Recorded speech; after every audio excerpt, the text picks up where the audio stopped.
Hello and welcome to Today I Learned Climate, brought to you by the Massachusetts Institute of Technology. I'm Laur Hesse Fisher. Where are you listening to this episode from today? Maybe you're riding the bus on your morning commute or taking a leisurely stroll through the park. But chances are, if you look around you, you'll see four walls, maybe a door or two, some windows, because you're in a building. We Americans, we spend close to 90% of our time indoors, in the offices, stores, and factories where we work, the gyms and shops and theaters, and the homes where we relax at the end of the day. But how often do we really notice these spaces and how they're built and why they're built that way?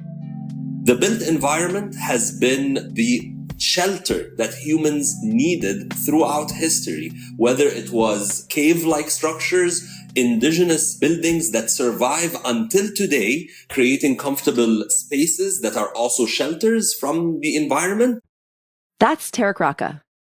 I am associate professor at Georgia Tech and director of the High Performance Building Lab and Program at the School of Architecture and the College of Design. He also got his PhD here at MIT, where he worked in the MIT Sustainable Design Lab. And as Professor Rakha says, the first thing to know about a building is that it's shelter. It shields us from the rain and the wind and the cold, and the way we build has always reflected that. Climate resiliency has been at the forefront of architectural practices since we have started building as humanity, using the materials from the environment we're in, and then shaping our architecture to be responsive to the environment. Think, for example, of the adobe houses of desert regions like in the American Southwest. The native Pueblo people built their homes out of the clay in the area, and those clay walls absorbed the hot desert heat, keeping their inhabitants cool during the day and warm at night. And as technology developed, we found that we could do more than just shield ourselves from the weather. We could actually engineer our buildings so that we're perfectly comfortable all throughout the day and all throughout the year. It is really a beautiful experience. If you get a breeze on a beach, we want to strive for these kind of experiences in our buildings, and therefore we've invented HVAC, so heating, ventilation, and air conditioning. Look around for me again. Can you see a fan spinning away, or hear a hum of an air conditioner, or a rumble of a furnace? Our modern buildings work very hard to keep our indoor weather precisely the way we want it. And that is an energy hog. The energy you need to cool and heat a building is significant. A modern building is far more than just a shelter. It's more complex and it's busier. We can think of these buildings as machines that turn energy into comfort. So where we're going to get that energy becomes very important. Of course, historically speaking, we've relied on fossil fuels. That is coal, oil, and gas. Like, does your home have gas heat? If so, your utility is pumping natural gas through pipelines in your neighborhood and into your house.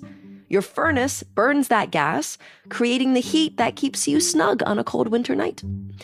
Unfortunately, like all fossil fuels, it also creates carbon dioxide, part of the ever-thickening blanket of carbon pollution that is heating our planet. Now, think of all of the furnaces in all of the buildings in the entire world, and all of the coal and gas power plants supplying those buildings with electricity. Buildings account for 40% of carbon emissions globally.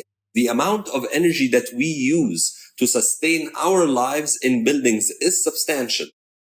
Which brings us to yet another way to look at modern buildings, as giant pumps for carbon, working overtime in all their many roundabout ways to take fossil carbon out of the ground and pipe it into the air. Buildings contribute more to that carbon blanket around our planet than heavy industry does, more than growing the world's food, more even than cars and trucks and airplanes. So, is it possible to keep using our buildings as the miraculous comfort machines that they are, but to stop using them as carbon pumps.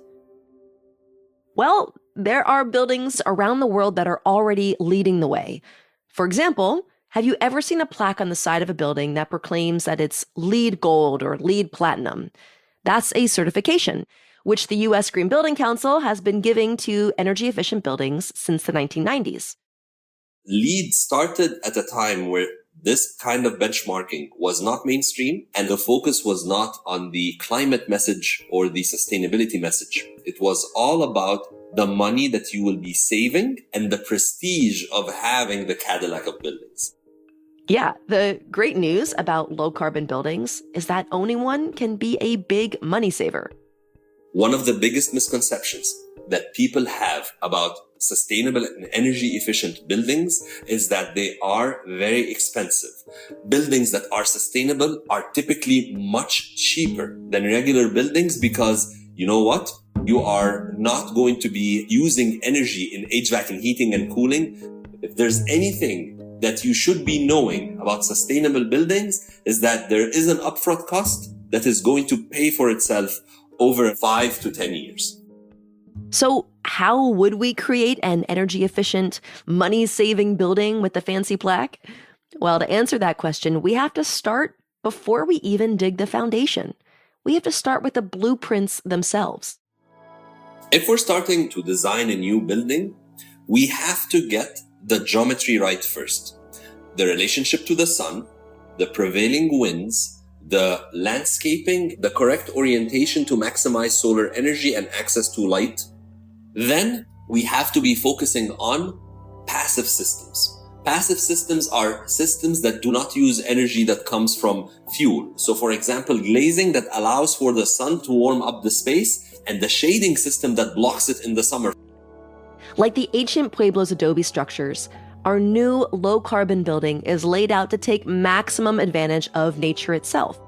If you're in a climate where you really need to heat and retain the heat in, there's no way around building highly insulated buildings. And so the choice of the exterior materials, whether it's going to be brick, concrete, fully glazed facade, etc., really matters, not just for the energy efficiency, but also for how comfortable the environment would be within the interior spaces. Our choice of materials matters for another reason, too. If you can see a steel beam where you're sitting or a brick wall, if you're in a building with a concrete foundation or aluminum siding, these are energy-hungry materials, and the building industry uses a lot of them. In fact, there are estimates that about 25% of the carbon pollution from buildings comes just from manufacturing and construction. Today, thanks to top-of-the-line buildings like the ones that we're imagining, there is a growing market for cleaner materials, whether that's local earth and stone or engineered wood or ingenious new ways of making low-carbon concrete and steel. We also have excellent tools to deal with the other 75% of our building's carbon. This is the energy that we use on a day-to-day basis. All of the energy that is used in heating, cooling, lighting, equipment, appliances, etc., all of these use up energy. Yeah, like remember that gas-burning furnace that we talked about? The same work can be done by an electric heat pump, which is kind of like a reverse air conditioner. They are so much more efficient than furnaces that they typically cut our carbon pollution by more than half, while still keeping our buildings nice and toasty. And if we get that electricity from low-polluting sources, like solar, wind, nuclear, and others, we could heat our building with almost no impact on the climate at all. Our buildings might even make that clean energy themselves, like through rooftop solar panels. Because if we get it right, we can build buildings that rely on their own energy and don't need anything from the grid. There are such things as zero energy buildings that are so energy efficient that with just solar, you can get the energy to zero. The highest performing buildings today have designations like LEED Platinum or a living building or passive house, and they are already delivering modern comfort without the pollution. The challenge, of course, is getting every building to that level. and it's a substantial challenge. If we are to build all of our new construction to exceptional standards, that would have a clear impact. However, more than 50% of the built environment in the United States was built before the year 1980. And therefore, we really have to be considering how to retrofit existing buildings, because the opportunity to build new buildings in urban settings is actually very limited. Okay, so I live in a home built around 1905. And gradually over the years, my family has worked to make this house operate like the buildings that we've been talking about. And so we followed the textbook of what to do when retrofitting an old building. So we added insulation to the outside walls and flooring and replaced some leaky windows. We also did some pretty cheap but effective fixes called weatherization. Weatherization, in the context of limited resources, become really impactful. So weatherization would be, for example, using weather stripping around the window frame. This is important because you're no longer losing energy to the environment. And with that all done, an old building like ours can be ready for the newest, most energy-efficient electrical appliances, like heat pumps and electric water heaters, which is what we have. And over time, we have found that our energy bills are much lower, and our house is much more comfortable. Like, I don't wake up on winter mornings clinging to my blankets anymore. And yes, because we are nerds and we track this kind of stuff, we've also calculated that our home emits much less pollution than it did before. I want to be clear, this took us a few years and we invested money into it and we were motivated.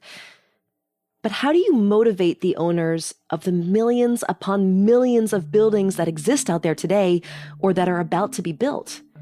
Because even though high-performing buildings are possible and cost-effective and are being built today, most buildings are not being built to that standard.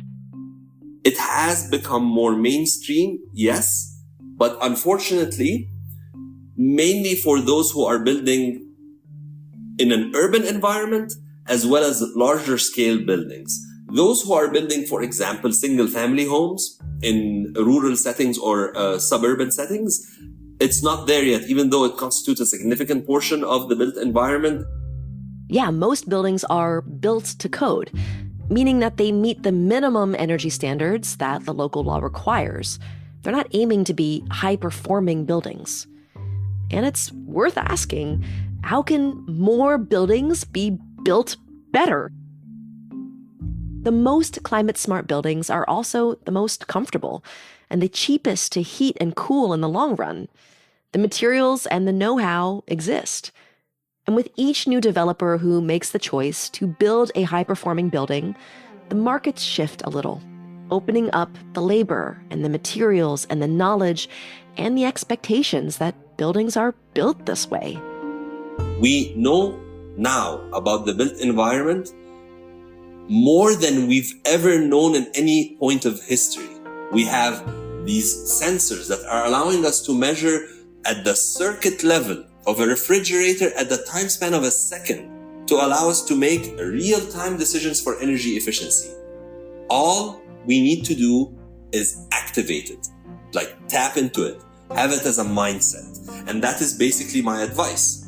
If there's going to be decisions on building new or upgrading buildings, we can't really build the same way we've built 20 years ago. We have to be thinking about building more sustainably and keeping carbon emissions as low as possible. That's our episode for today, but there is plenty more TIL Climate at tilclimate.mit.edu. And as always, we'd love to hear who you are and why you listen to the show and what questions you have about climate change and climate solutions. Please email us at tilclimate@mit.edu or leave us a voicemail at 617-253-3566. TIL Climate is a climate change podcast of the Massachusetts Institute of Technology. Aaron Krol is our writer and executive producer. David Lishansky is our audio producer. Michelle Harris is our fact checker. Grace Sawin is our student production assistant. The music is by Blue Dot Sessions, and I'm your host and senior editor, Laur Hesse Fisher. A big thanks to Professor Tarek Rakha for speaking with us, and to you, our listeners. Keep up the climate curiosity.